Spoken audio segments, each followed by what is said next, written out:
exists, they must be able to have access to those services. So you then start to realize that perhaps even in how we understand, our service points in the country, that it means that there needs to be that shift, that it's not only the National Youth Development Agency that is tasked with the responsibility of responding to the development question so far as young people are concerned, but literally each and every department of needs to be able to be youth focused because before you're a young person, you're a citizen of this country. And when we speak about service delivery holistically, young people need to be able to have access to services across the board.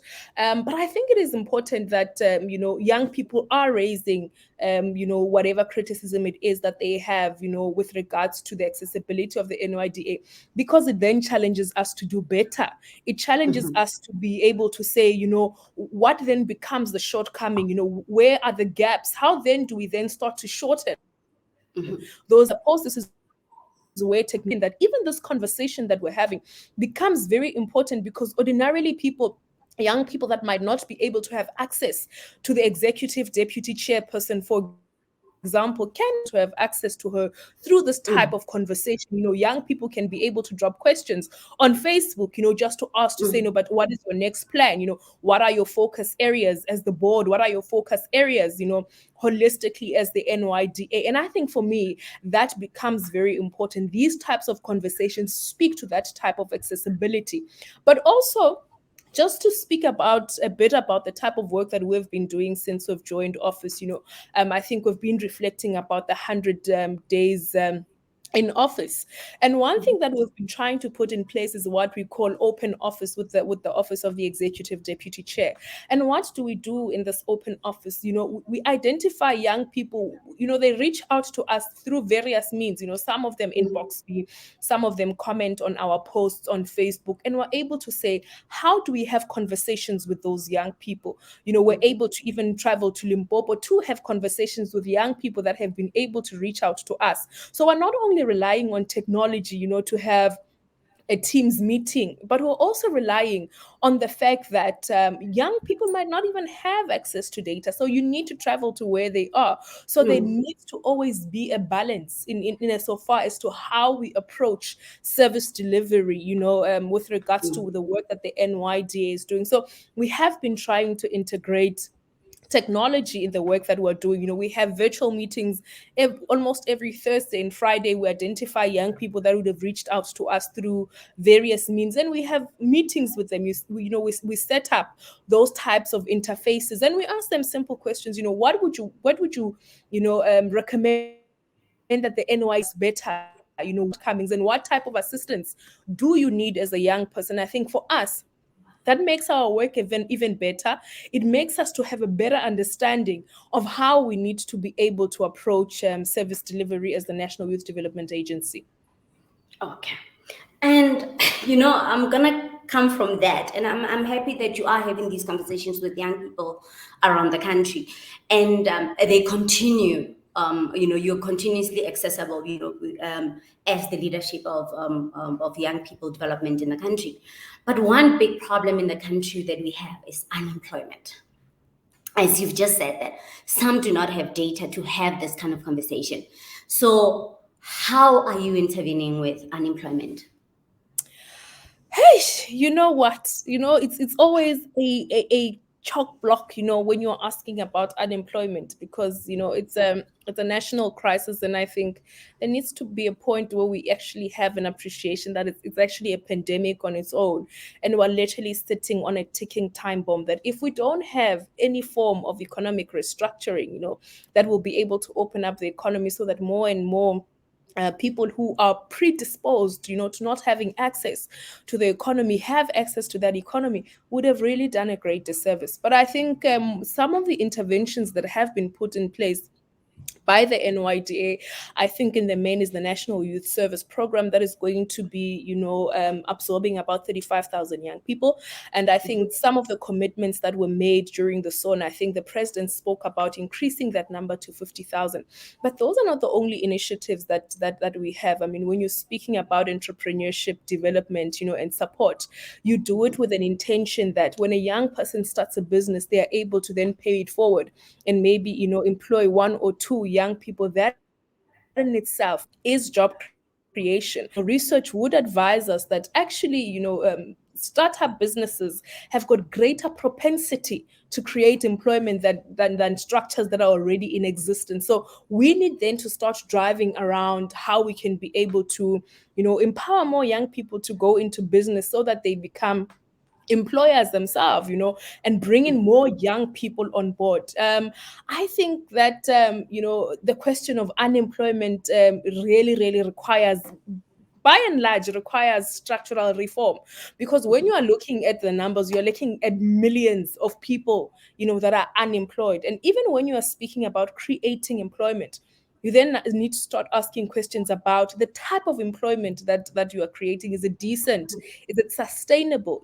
Because just bringing in young people for maybe a year or 2 years in a particular structured program, that is not sustainable.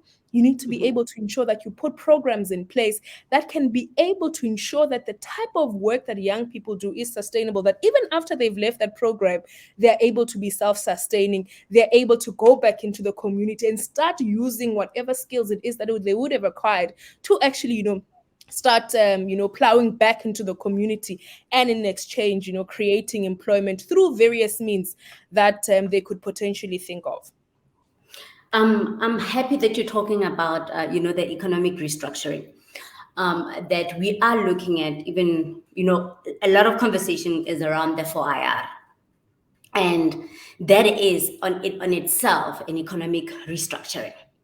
And when it also comes along with it with technological unemployment that could be created by all these advancements and, the restructuring of the economy. So if we have in these, what is the NYDA thinking? Like to say that we are looking at restructuring the economy, we're looking at it at a broader scale. But then there's also this possibility that as we restructure, some jobs will not be necessary. As we fund more startups and we encourage more startups to be out there, what's going to happen when it comes to technological unemployment? Look, I can almost guarantee you that one thing that we can't run away from is technology. One thing that we also can't run away from is the development of society in general. So even if you're not speaking about technology, I mean, let's just take, for example, the discussion that is happening that is contemporary around coal, and how there is this move, towards what they call safer and greener energy production systems. That alone comes about with certain consequences. So when you're speaking about development in general, there will always be unintended consequences, and those unintended consequences come by and large, with the disenfranchisement of people, unemployment. It also comes with poverty. It comes with a whole range of issues, and at times it also comes with displacements, because certain people will be in certain areas, but they would need to move because there needs to be development. So when we're also speaking about technological unemployment, it is a phenomenon that we definitely cannot be able to run away from. I mean, we would have seen that Standard Bank, for one, a majority of the big banks, and all of them actually, have been restructuring and moving from the normal way of doing things to a digital type of service delivery. Branches are being shut down because of how now you don't need to go into a branch to have a meeting with your banker. You can literally sit in the comfort of your home, the same way we are interfacing and have an interaction with your banker. So there's no longer a need for brick and mortar. In instances, most services now have become, digital services. Even in terms of the health sector, specialists now don't need to fly all the way to the UK to perform an operation. They can literally be in South Africa and do that operation. I mean, it's crazy thinking about it, Yes. but it's the fact that you can't run away from how, we are becoming more and more advanced, and how we're thinking smarter. I think this Yes. is the typical way of saying you are thinking smarter. So instead of you having to drive all the way, instead of you having to fly all the way, you then start to think, how can we do this in a more smarter way?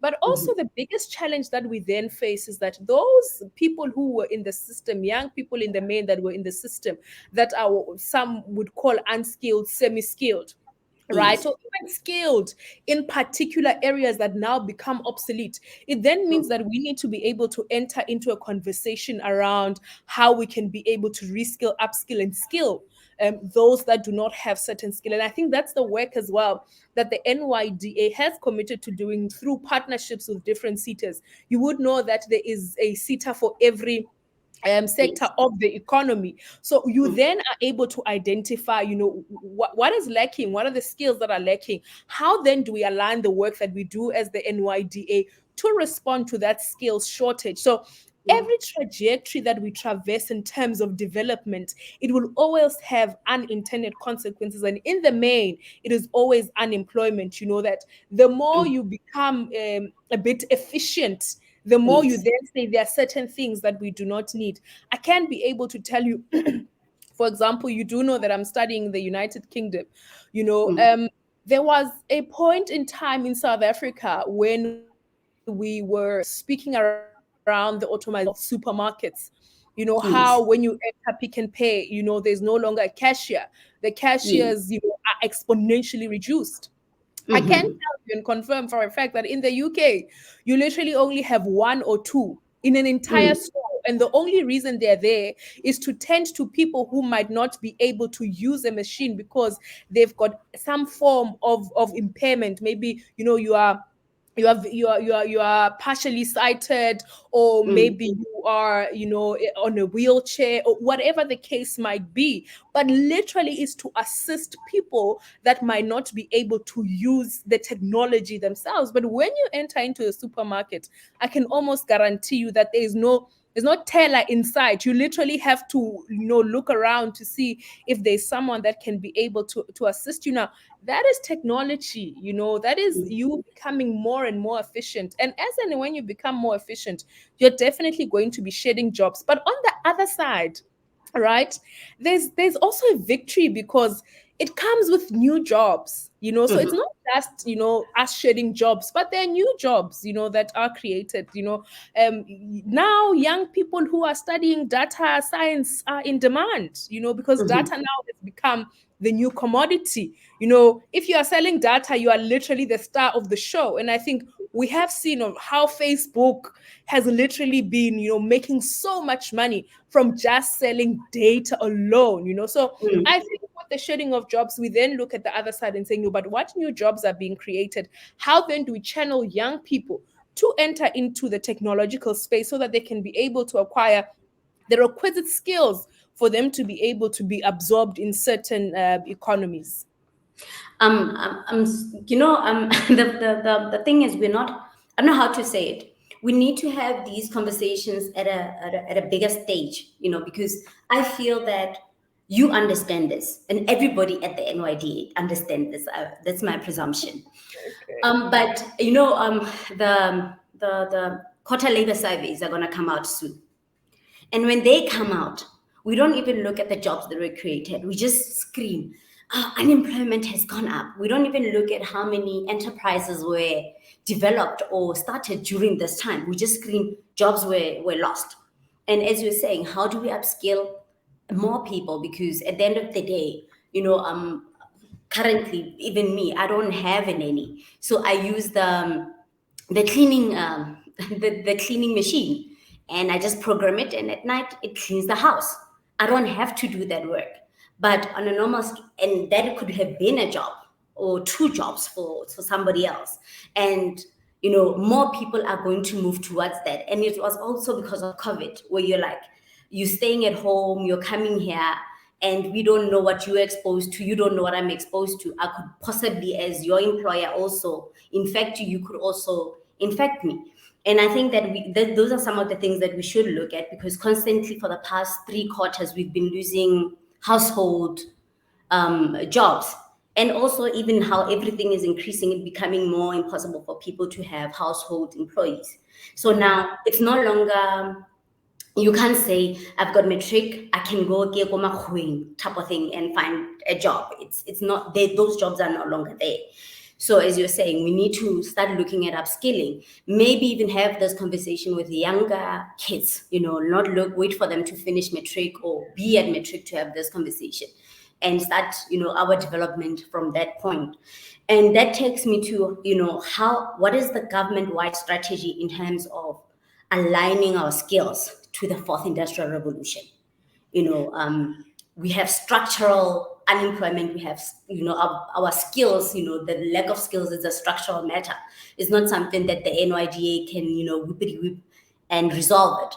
Then if we have these structural problems, what is the government-wide vision to actually be, for our competent? Yeah, I think when you raised something that actually, got me thinking that more often than not, when we have conversations, we have it not checking our privilege. The fact that you can be able to study a master's is a privilege on its own, and how you view society and how you view certain things also starts to shift because of the type of access that a young person sitting in a village might not be able to have. And you are quite correct that, and I think perhaps we then need to also start being sensitive even in how we have these types of conversations, because it's all well and good to say, yeah, we're losing jobs, but there are new jobs created. Mm. But really, what does that translate in terms of the daily lived experiences of people who are in the outskirts, of economic activity, people who do not even have access, to some of these platforms, people who do not even have access to information about the fact that when you lose a job, there is another job that is created, Mm. and also the journey they need to travel to actually get to the other side. Because it's not that when you lose a job today, kinali metric, or maybe I only have a grade 9, then Mm. someone says, no, but there are 1,000 web developers that they are looking for. I mean, but what then does that say for a person who only has a grade 9, especially because of the history that South Africa has? Perhaps you're correct that you're that we need to be a bit more sensitive. We need to start thinking in a different lens. Don't just sit in your privilege and start having the type of conversations that you're having. Because as a development student, to me, it almost makes sense. It always sounds easy. Yeah, no, but there are more jobs. Okay, great, right? Mm. Let's then take it 10 steps back. Let's say Karabo, who was a security guard at Standard Bank, now Standard Bank is closed, right? What Mm. then becomes, the future for a Karabo who was a security guard? I'm saying, even if you were to say, let's upskill them, right? How much time are you going to take in that process of upskilling them and eventually getting them to the other side so they can be able to be absorbed in a particular industry? And I think you are correct that, we then need to start having a conversation around how we then start to prepare for the future work. Start with young kids today, start to tell them that, things change, things rapidly shift, and the idea that just because you have a degree, you can be comfortable in a degree doesn't work anymore. The Mm. idea that you can be comfortable with the fact that you've got a grade 9 doesn't work anymore. We need Mm. to be preoccupied, with skills development initiatives that respond directly to economic needs. So we also need to become agile as a people, as young people as well. We need to start challenging ourselves. We need to start saying, look, we're living in what many call, they call it a VUCA world. I remember when I was having Mm. a conversation with a young with a mentor of mine who was Mm. telling me about this VUCA concept, that you live in a Mm. volatile world that is Mm. extremely uncertain, Mm. that is very complex, and that's extremely ambiguous. So we Yes. need to be able to understand that anything can literally change in a split second, Mhm. right? And we need to start preparing ourselves that as and when things change, we need to change with them. We can't be comfortable sitting and saying, no, I've got a degree. I was making someone laugh the other day that, I'm even ashamed. to say I am a designated associate marketer, because when I was doing marketing, guys, we're doing print, right? We're printing flyers, we're printing posts. That was marketing when I was studying marketing, right? Yeah, And now no, there's no, no no. print flyers, guys. You don't even print newspapers. You don't Yes, even print drum magazine anymore. Like True Love, like nix, yeah, zero, right? yes, You can imagine for a person who went to school to study marketing, every time someone says, you studied marketing, I'm like, yeah, no, I yeah, studied yeah. marketing. I started marketing at a time where papers used to be a thing, So Mm, I think we also need to start realizing and accepting as young people that we're living in a VUCA world, and young mhm, people need to start being agile. Young people need to start, saying, okay, we're not secure. Just because you've got a degree doesn't mean you're secure. But also we need to then start being very sensitive as well, that as and when we're encouraging book arabo to understand the VUCA concept, there are young people who still do not have uninterrupted access to the first industrial revolution, right? mhm, Who don't have uninterrupted access to the second industrial revolution. And by that we're meaning basics, of electricity, young people who have never even been on steam trains. That's mhm. what we mean when we say uninterrupted access. You still have those young people who have never even had, a taste of what it's like train, the how train now that we call bullet trains. No, that stimela samalasha. There are Yeah. young people who have never had access to those. Mhm, Young people who have never had access to uninterrupted electricity. Load shedding is interrupted. You spend mhm. a whole month without electricity. That is interrupted. Uninterrupted, we mean, you don't need to worry that 9:30, it will switch off. You don't even need to warn me and say, Vito, look, let's quickly wrap up. If you don't wrap up, we're literally going to be sitting in the dark. So I think you're correct, and I love the challenge. I think I like it. I think it's an exciting challenge. It's a challenge that is saying to us we need to then start, thinking outside of our privilege, thinking outside of our comfort zones, and saying let's go down to the basics. There are young people who don't even have basic information about these things that you're speaking about. How then do we bring about the change that we want to see? Okay. As you're speaking, and especially when you're talking about the uninterrupted experience of the first and second and the third industrial revolution, and the concept of VUCA, that countries where they know that nothing is certain, where they're not going to say we have an APP here, we can't move away from the APP, where research and development is such a big part of what they do. South Africa is great at research and development, but how can we increase this, especially amongst young people, looking at even at the gaming industry, how it's being dominated by the Asians.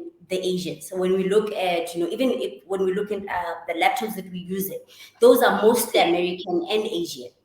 But then how can we make things that, for example, that now we have the UPS for us in case we sit in the dark, that we have our Wi-Fi's going. But then how can we extend this research and development to the ordinary millions of young South Africans out there? What can we do? And how can the NYDA become an advocate for research and development in this country? I'm a very, passionate person around education, around research. I love it.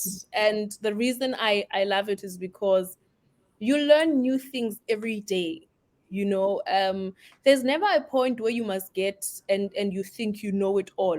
Then you must know that you know absolutely nothing. And I think you're quite correct that there are systems that we've put in place. I mean, while we actually produce world renowned research outputs, like, I mean, even Mhm. during COVID, I mean, the fact that there was a strand of COVID-19 that we were able to actually research on and give information about speaks to the quality that we have in South Africa in so far as research and innovation is concerned.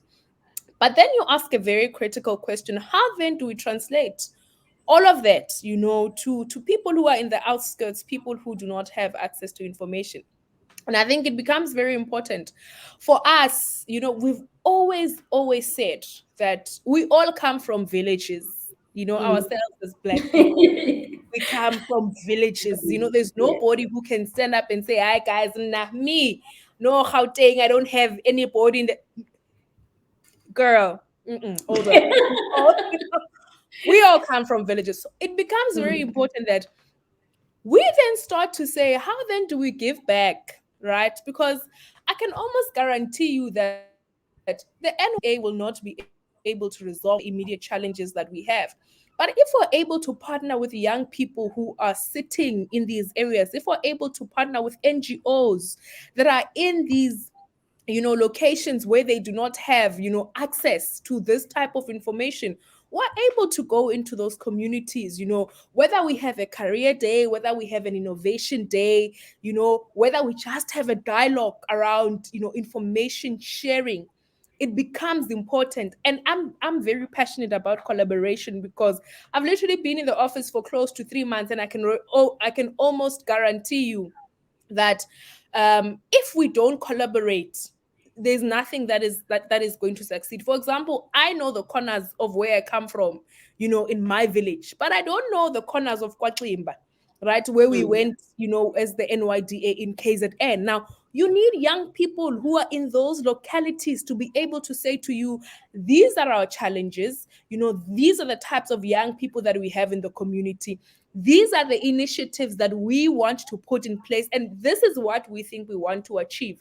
If you're going to go with a superiority complex and say, I come from the NYDA, I'm here to deliver services, I can almost guarantee you're going to be amiss in your service delivery initiatives, because you then have an idea that young people are homogeneous, therefore we can take career exhibitions everywhere and young people will almost certainly receive them. But you might not have realized that perhaps last week there was a career exhibition and they don't need a career exhibition today. Yes, a career exhibition is important, but they had it last week. Why do we not have something else to add on top of the career exhibition that we would have had? And when you look at I think when you're starting to speak about gaming, you're starting to speak about how certain countries have actually developed, Asian countries in particular, they've invested in technology. I think South Africa needs to challenge itself, right? We need to have a niche. And by niche, we mean, ge ba re Karabo ba mo tseba because she can dance, right? South Africa needs to have a niche. I think we need to start challenging ourselves to say, what is our niche area as South Africa? China for leading in tech. You can't touch them. You can't touch them. They are now in the sixth industrial revolution. When I was still speaking for IR, they are gone. When we blink, they'll be in the 10th. Look, you can't touch them. Leave them. But China is doing their thing. They're excelling there, right?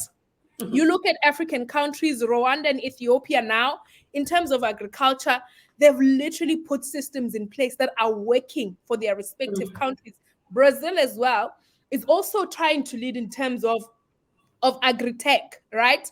You look at the USA, those cats are like, when it comes to entertainment, guys, the Oscars, the Grammys, what Beyonce, they're there. Like, you can't touch them, right? So South Africa needs to get to a point where we come together and put our heads together and say, Ritumeka ing as South Africa. Like, what is our brand? What is our flavor? Now, the only reason you have to do that is so that you can be able to invest into perfecting that skill, into harnessing that skill, because then you have identified that there is a need for that skill somewhere.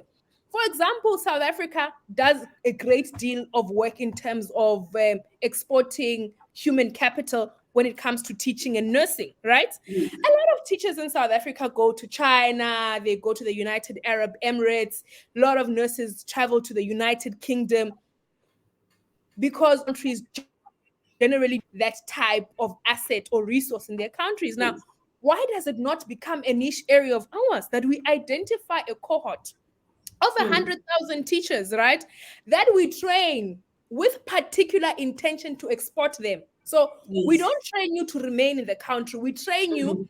with an idea that we're taking you to the United Arab Emirates. That in that program, then you start teaching them, how to speak Arabic, how to write Arabic. Then you are preparing them for Mm. the world of work. If we're Mm. taking you to China, then we start saying, okay, learn Mandarin, 100,000 ku. We even have, trade. I don't want to say trade because when you're speaking about human capital and you're saying we're trading, it sounds a bit wrong. But we need Yes. to start then having those types of relations with these countries to say, oh, in a year or after 3 years, we're going to start the intake now. We know that a B.Ed degree is 3 or 4 years. After 3 years, we're going to give you 50,000 young people UAE. China will also going to give you 50,000. And then from there on, we're going to give you maybe 10,000. I think we need to start being able to identify our niche area so that we can be able to focus and excel in those types of areas. And we identify rare skills that are rare in other parts, not just rare in South Africa, but in other parts of the world as well. And we're able to say, how then do we start exporting human capital? Because that's also how you deal with unemployment, right? Because you are essentially exporting unemployment. So people who would ordinarily need to work in the country, you then start to say, let's then export you to work in different countries. Okay. As you're saying that about the niche, and I'm gonna take a country which I don't understand at the moment, which I understand what they're doing, but I don't understand why we are not doing it and we could excel with it. For instance, Kenya is promoting itself or packaging itself as the information-driven economy, and this information is driven by tech, but that's slow, the bandwidth is slower, everything is slower, and the infrastructure is actually like 5 years behind ours, but they're already packaging themselves as the information technology economy. And that's something that we, as you're saying, we need to really really think about it. And how do we plug in young people and making sure that young people are one with tech? Our schools, there's a resolution in 2016 already, was it 2017 already, at the AU, what you call it, a session of heads of state. We committed to making sure that every child gets coding lessons and robotics. We have had this in our APPs for the Department of Education, I don't know for how many years, including Mandarin, and including Kiswahili as part of our information. So how can we actually ensure that we actually infuse this? Because even when you go online, one of my friends is originally from Nigeria, Big D, but he went to school here in South Africa. Mm. And he said that, the funny thing is that because I went to school in South Africa, there are more opportunities open for me as opposed to somebody who studied in my country. Yeah. But we have these, as you've just been saying, how can we do that?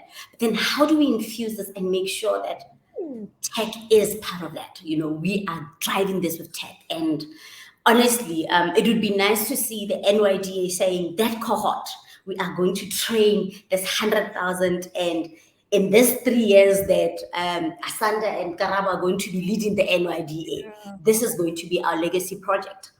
How, I just want to see this is something that's viable. You know, I disclaimer here, I'm sweating and I'm feeling like I'm in parliament all over again. Yeah, you're making me remember, honorable members, you are killing me. I'm sitting here, I'm thinking, God, we're not in an interview, like, relax. Like, we're not getting marked for this exercise. Let's lower the gloves. I feel like I'm receiving a beating, for being the executive deputy chairperson. But that was on a lighter note. I really think that if we had the answers to all of these questions, I don't think South Africa would have the challenges that it has, as a country, especially because we're so strategically located. we've become a force on the African continent. The fact that we're even part, and parcel of the G20, also says a substantial amount. There was a point in time where the chair of the AU, was South Africa with Mam Nkosazana, then again with President Ramaphosa, and now the SG of the African Continental Free Trade Agreement is from South Africa. So I really think that South Africa is a compelling force, not just on the African continent, but in the globe as a whole. We wield a certain level of power and influence. We wield, a certain higher, in terms of wisdom, in terms of innovation, and as you have correctly put it, in terms of research and development as well. But to answer the why are we not where we supposed to be? Why are we not, garnering all of these accolades for us to position ourselves? As I really don't know. But I think, how then do we do it?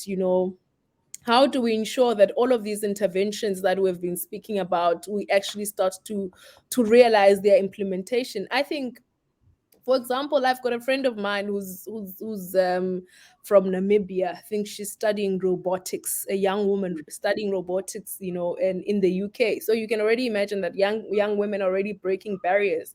Who opened a school for young people to learn how to code, young people to learn how to develop games?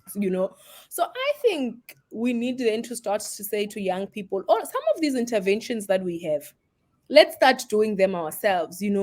Teaching young people Mandarin. Let's start, saying, how then do we identify a cohort of young people with an intention, of course, for them to be exported to China to go and deliver a particular service? We then start teaching them how to speak. These ones that we must teach Kiswahili. How then do we identify this cohort of young people that we're going to export to other African countries to learn Kiswahili? How then do we identify young people to do robotics, to develop games?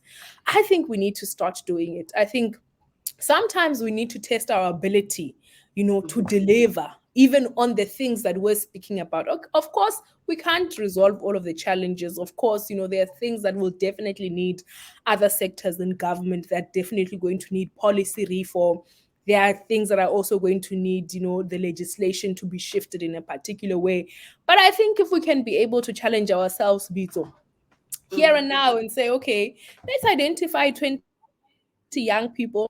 I think you were saying that you were speaking to colleagues from T as a Tia. Yes. Yes.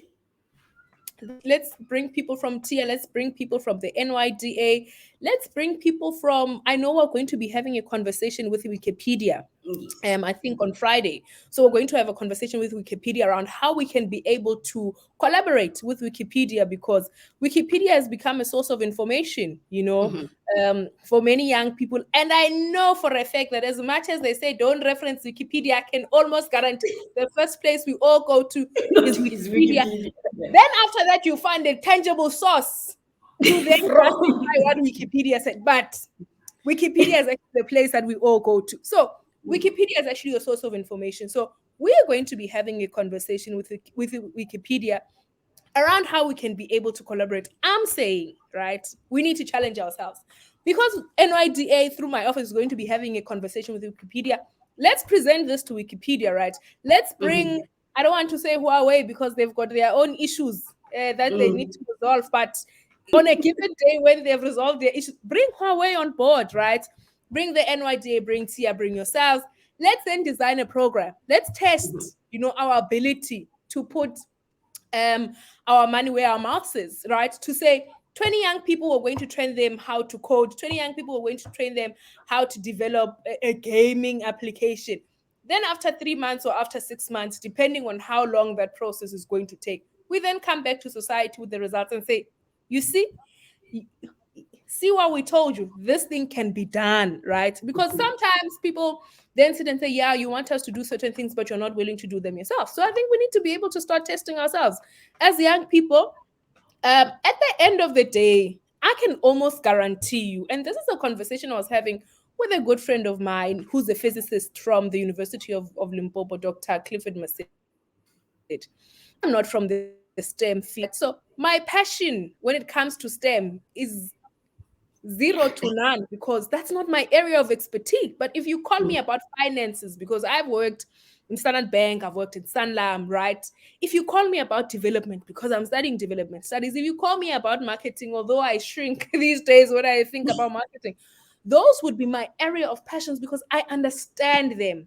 And unfortunately, that is the unintended consequence, of having people with a variety of skills, and expertise, that I'm going to have a passion in areas where, I am a professional in. I might not necessarily be extremely excited to have a conversation on STEM because I don't even understand, where to even begin with the conversation. I don't understand the concept. So it becomes important for all of us then to start saying, look, I am from this field. This is the expertise that I think I can contribute towards this project. Someone who's a robotics engineer, for example, who understand how easy, sometimes we even wreck our brains about coding. And you find that, man, guys, this thing is just try, then you are done. I'm telling you, I kid you not. Sometimes we wreck our brains because now I'm a marketer. I'm thinking robotics, guys. Where do I even can't no? Someone can also be stressing about designing a poster. Guys, I can design a poster in 30 seconds. Like literally put an entire poster together in 30 seconds. Because that's what I studied, right? We studied some of these things. And you can even design a website like in less than a minute. Others will sit and think, guys, a website. Okay, on a lighter note, not even on lighter, but on a very serious note, there are so many young people who have businesses who still use Gmail accounts. You are looking at them and you're like, do you know how cheap it is for you to just get Tech Tuesdays at karabomohali.com, right? Guys, it doesn't even take, like, it doesn't even spend 20,000, right? Guys, 20,000, like, is me just saying it's a lot. Guys, you can literally get away with 99 rand, right? For you to have a domain that is just yours so that you can be able to professionalize your business. And we're not even speaking about people who are still starting up. We're speaking about young people who have turnovers, young people who've got certain allowances, but still use Gmail. And you're sitting there and you're thinking, it's either we're not serious or there's something amiss here, because no, guys, no. Okay, guys, those who are watching, please go get yourselves domains for your companies. It's very cheap. Please, this is the Gmail of sweetie.kiss@gmail. Do you really think I'm going to trust you with my money? Do you really think, like, when you're looking, do you think I'm going to trust you with my money? When your email address is sweetiekiss99? No. Let's do better. Also, so this is me also just saying, young people need to do better. Young people, they don't have an excuse. Yes, there are structural issues that we'll definitely need to challenge ourselves on, but no. On the issue of domain, you're not Hanabi, so I am refusing. It's like you're coming for me because I've been using my Gmail for 16 years, right? All I do is I increase the space, but I can get you an email from 2007 somewhere there.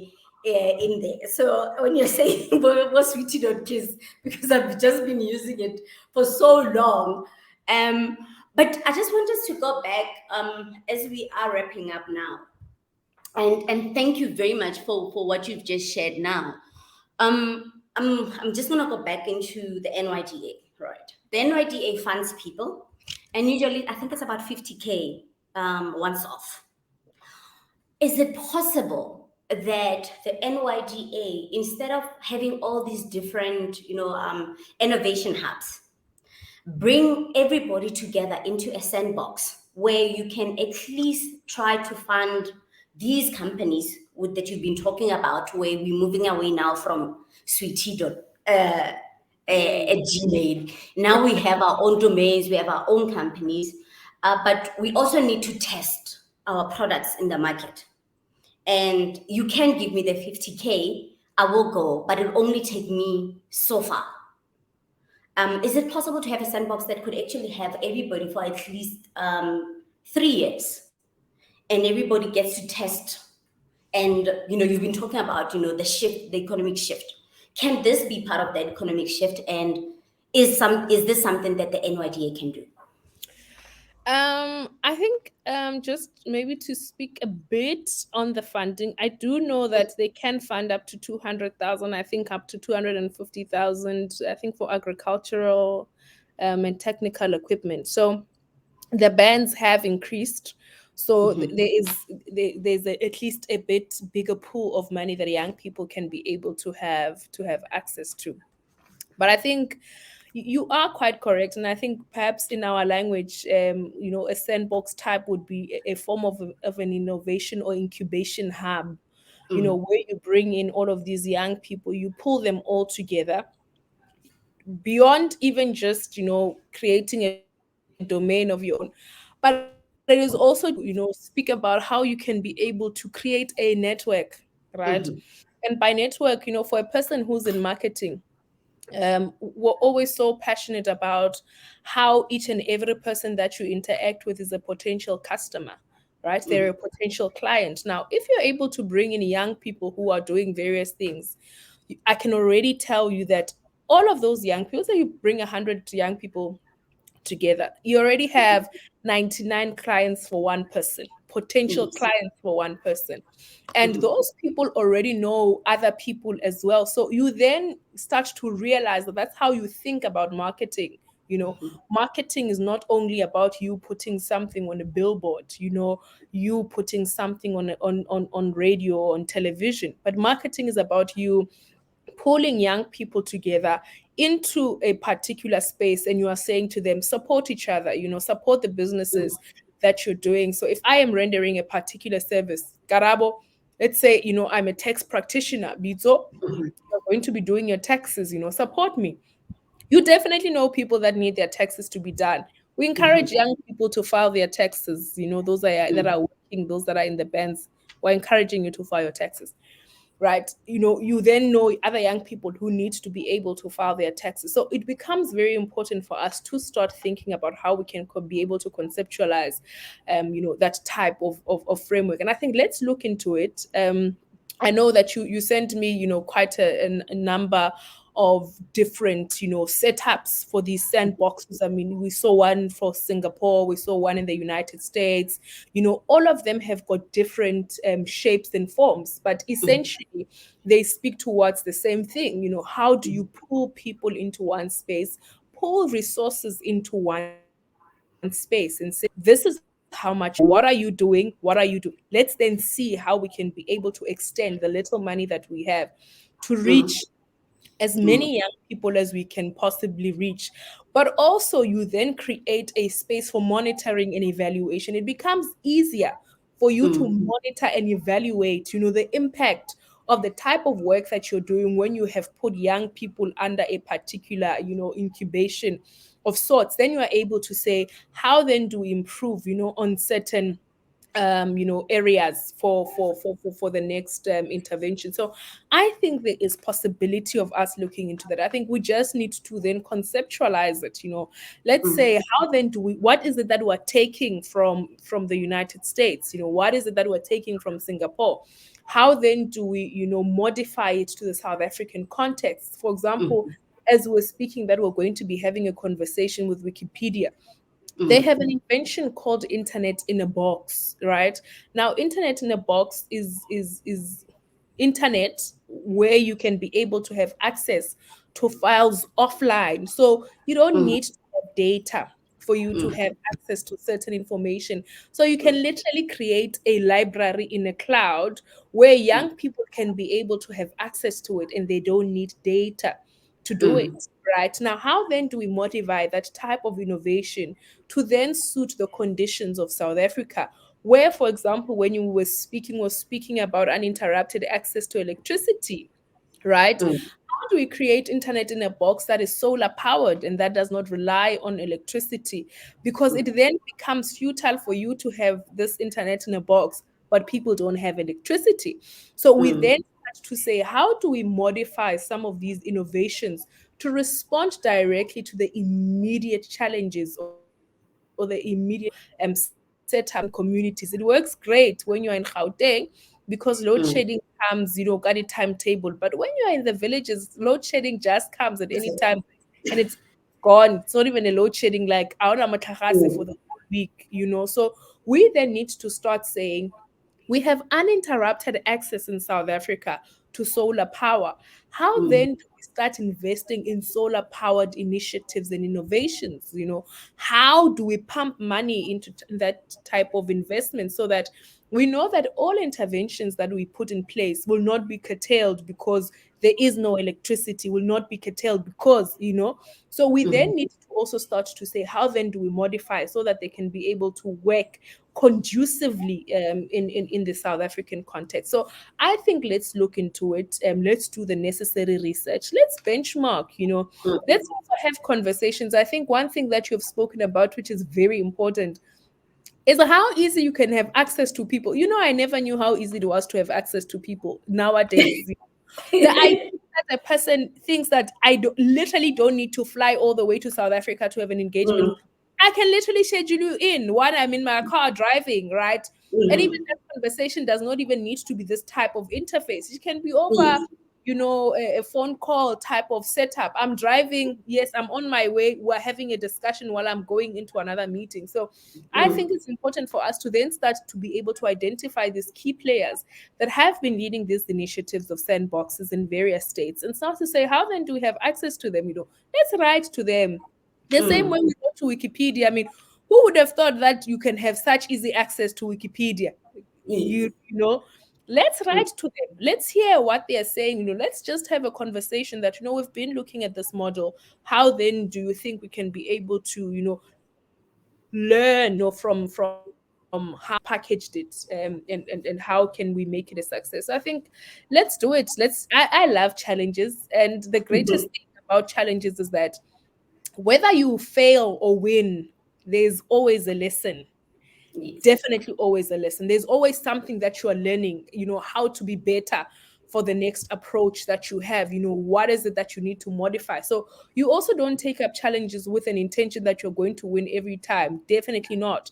You take up challenges with an idea that you are definitely going to learn something, and you're also going to improve, even planning for other things in future, planning for other initiatives in future. So I love challenges. I'm game. I'm all in. Okay.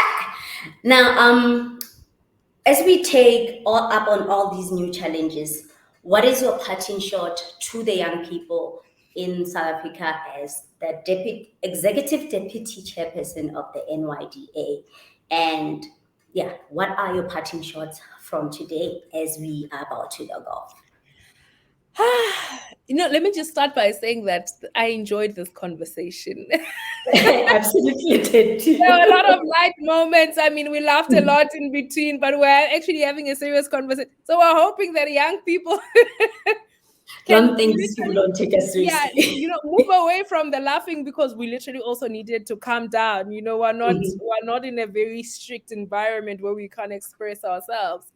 But just to say to young people that I think we've always been saying that their dreams are valid. I think for me, that's the biggest thing. Knowing and believing that your dreams are valid. And you definitely have our support as the National Youth Development Agency. We might not always, be a phone call away, we might not always have the money that you're looking for. There's only so much that go by. I'm thinking of a situation where if we had enough money, would have literally resolved all of the challenges that we face and all of the challenges that young people face. But unfortunately, life in general does not work like that. We don't always get what we want when we want it. But we're just saying that even doors are going to be closing in our faces. They're also going to be closing in your faces as well. But you don't give up just because the door has closed. I mean, we've all had a lot of challenges along the way. So we're encouraging young people not to give up. Continue knocking on those doors, continue knocking on the doors of the NYDA. Continue pestering us as well. We might be in meetings, we might be, doing outreach programs, but do not hesitate to reach out to us. I think the one thing that I have learned, in these past few weeks, having been in office, is, the drive and resilience of young people.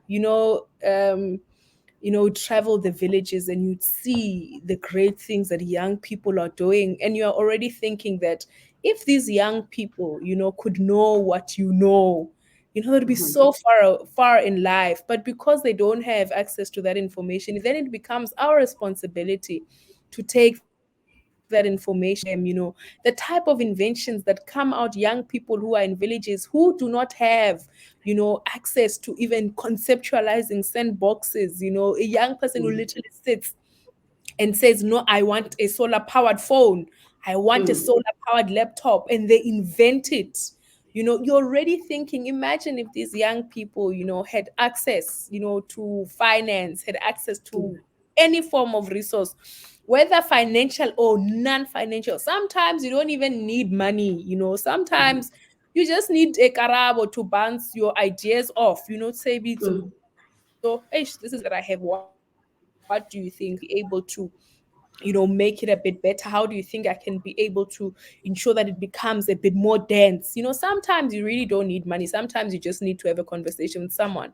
So my parting shot is that, Vito, and really thank you for this conversation. I think it is one of the best conversations I've had. Yeah. Because we made it a bit light, we threw in jabs here and there. I saw someone there on Facebook, I think it's Hendrik, that before we criticize Gmail, security guys, stop using Gmail if you've got access to getting your own email. Stop making excuses and telling us about security. What security? Who is going to hack you, Hendrik? What do they want from you? That is on a lighter note, Hendrik. That is on a lighter note. But I'm just saying, guys, okay, this is just on a lighter note.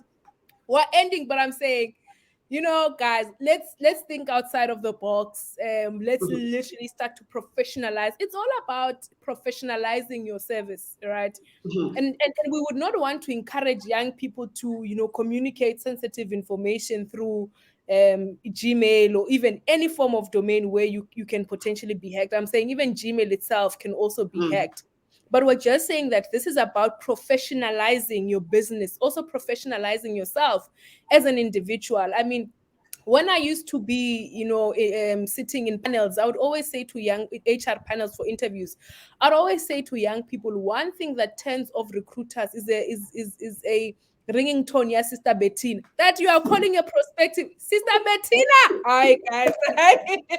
Okay, it's nice because I love the song, but No. I'm definitely not going to hire you, Carringtonia, Sister Bettina. So you've already lost a job because Bettina, right? So these are just some of the tips that we give to young people, that professionalize your services, professionalize your business, professionalize how you present, even your overall business. It becomes very important if you want to go far in life. These are very simple tips, that you use, you don't use, but I can be able to say with absolute confidence that from the interactions that I would have had, there are certain things that are already turn-offs. When we must invite you to, come and present a pitch, and already looking at the email, sometimes even complicated emails, you lose out, because if it's karabo.123.7.78910, I'm definitely going to lose out on the 8. And do you really think that I would want to go back, 20 It's times? corrected.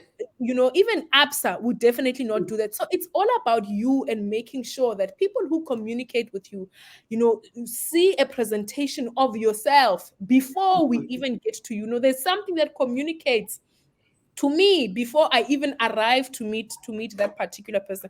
But Hendrik, that was just on a lighter note. That is just on a lighter note. Thank you very much, Mito. It was amazing. And on the tip, thank you everybody for tuning in, and thank you for making me laugh so much. And we will be having another exemplary woman next week, Tuesday, who's also going to take us through her career in tech. Thank you very much for coming through. Thank you. Good night. Good night.